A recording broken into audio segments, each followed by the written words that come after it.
You went to bed early. You slept peacefully. You had set the alarm clock. You heard it go off. You waited for it to go off, for several minutes at least. Already woken by the heat, or by the light, or by expectation itself. You do not move. You will not move. You abstain from any movement.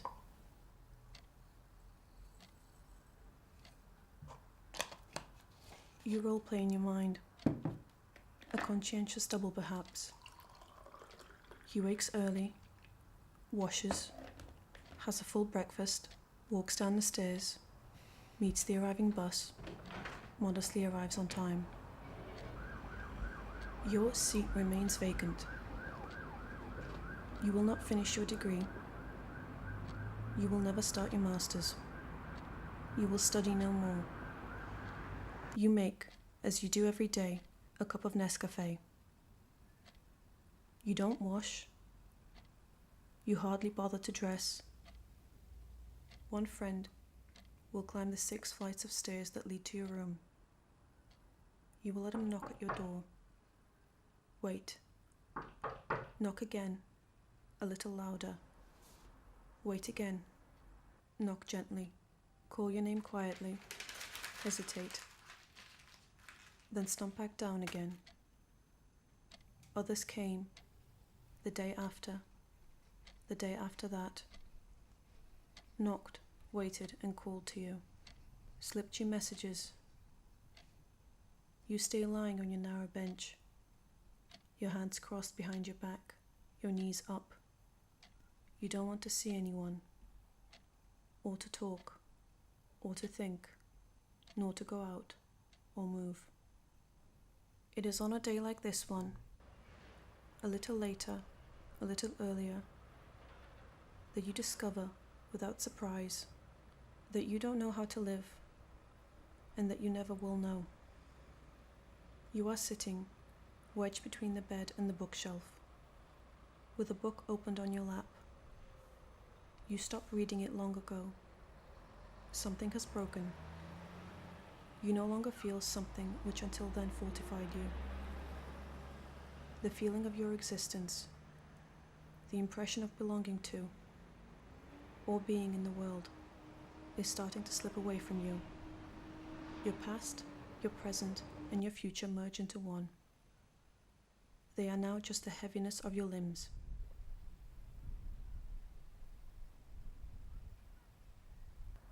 You are 25 years old. You have 29 teeth, 3 shirts and 8 socks, 350 pounds a month to live on. You have ceased going forward, but that is because you weren't going forward anyway. You're not setting off again. You have arrived. You can see no reason to go on any further. All it took, practically, on a day in May when it was too hot, was the untimely conjunction of text to your current emotions. A bowl of Nescafe that suddenly tasted too bitter. This was all it took for something to snap, to turn bad, to come undone, and for the truth to appear in the bright light of day.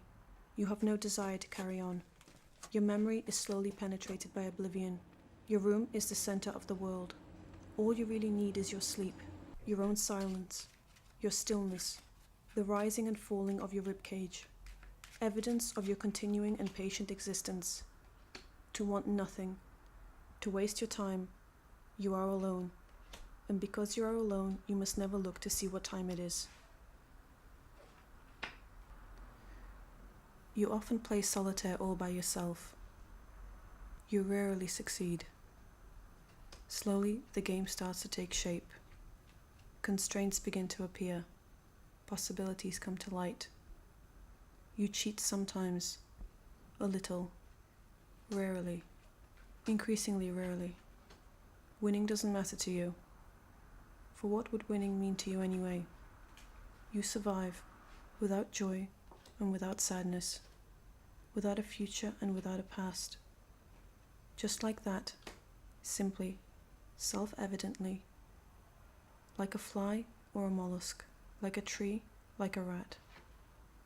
You slip through the streets, untouchable, protected by the judicious wear and tear of your clothing, by the neutrality of your walk. Now, your movements are simply acquired gestures. You utter only those words which are strictly necessary. You never say please, hello, thank you, goodbye. You do not ask your way. You wander around. You are never in a hurry, never lost. You are not sleepy. You are not hungry. You walk or you do not walk.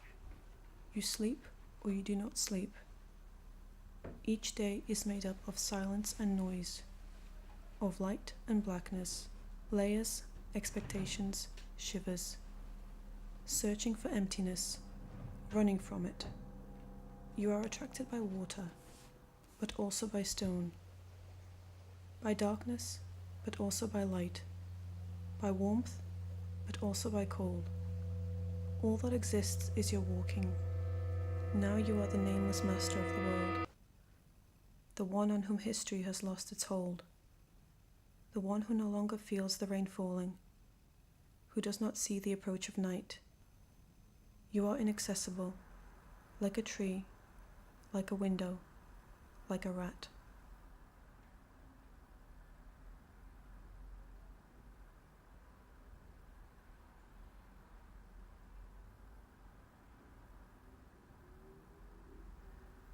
But rats don't spend hours trying to get to sleep. But rats don't wake suddenly gripped by panic bathed in sweat. But rats don't dream. But rats don't bite their nails, especially not methodically for hours on end until the tips of their claws are a little more than a large open sore. You tear off half the nail, bruising the spots where it is attached to the flesh. You tear away the cuticle nearly all the way back to the top joint until the beads of blood start to appear. Until your fingers are so painful that, for hours, the slightest contact is so unbearable that you can no longer pick things up. And you have to go and immerse your hands in scalding hot water. Some nights you escape to play pool, playing alone for hours on end. For nights on nights, feverishly, angrily, something attracts you. The smell of chalk, the dim lights of the pool hall, the release you feel when you strike the white ball. You cannot win playing alone, but nor can you lose.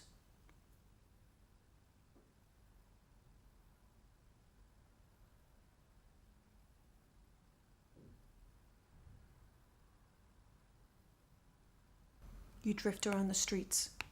You enter a cafe. You drift around the streets. You look at the trains. You drift around the streets. You enter a pub where you try an ale which resembles one you've already had. You go back to your room. You undress. You slip between the sheets. You turn out the light. You close your eyes. Now is the time. When you reread books you've read 100 times before. When you toss and turn for hours without getting to sleep. This is the hour when, your eyes wide open in the darkness, your hand groping towards the foot of the narrow bed in search of an ashtray, a lighter, a last cigarette. You calmly measure the sticky extent of your unhappiness. Unhappiness did not swoop down on you. It insinuated itself almost ingratiatingly. It meticulously impregnated your life, your movements, the hours you keep, your room. It took possession of the lines in your face, the pack of cards. You thought that the city was all you needed, its stones and its streets. You thought you only needed your room, your lair, your cage. You borrow. Once again you deal out the 52 cards to play solitaire. Your powers have deserted you, the dangerous illusion of being impenetrable, of offering no purchase to the outside world, of silently sliding, inaccessible, just two open eyes looking forward, perceiving everything, retaining nothing. A being without memory, without alarm. But there is no exit, no miracle, no truth. All that counts is your solitude. Whatever you do, wherever you go, Nothing that you see has any importance. Everything you do in vain. Nothing that you seek is real.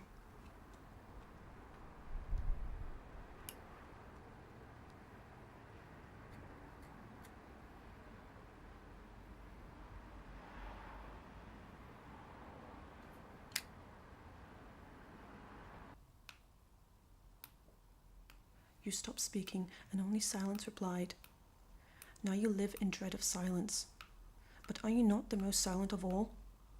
The monsters have come into your life, the rats, your fellow creatures, your brothers. The monsters in their tens, their hundreds, their thousands. You can spot them from almost subliminal signs. Their furtive departures, their silence, from their shifty, hesitant, startled eyes that look away when they meet yours.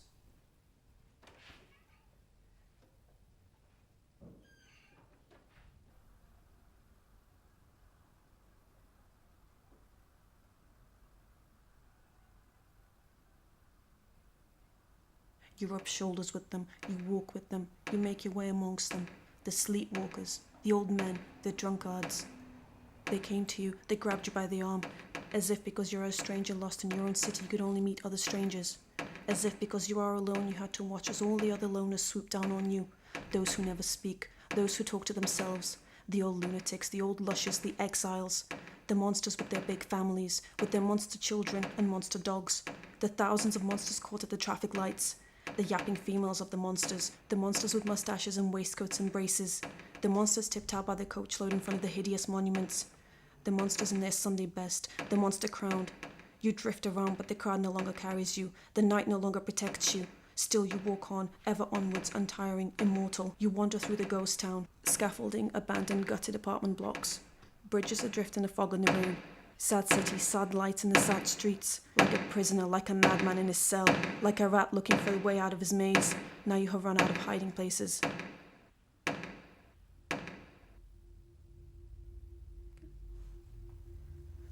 You are afraid. You are waiting for everything to stop.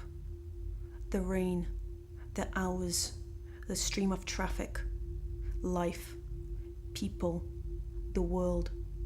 Waiting for everything to collapse.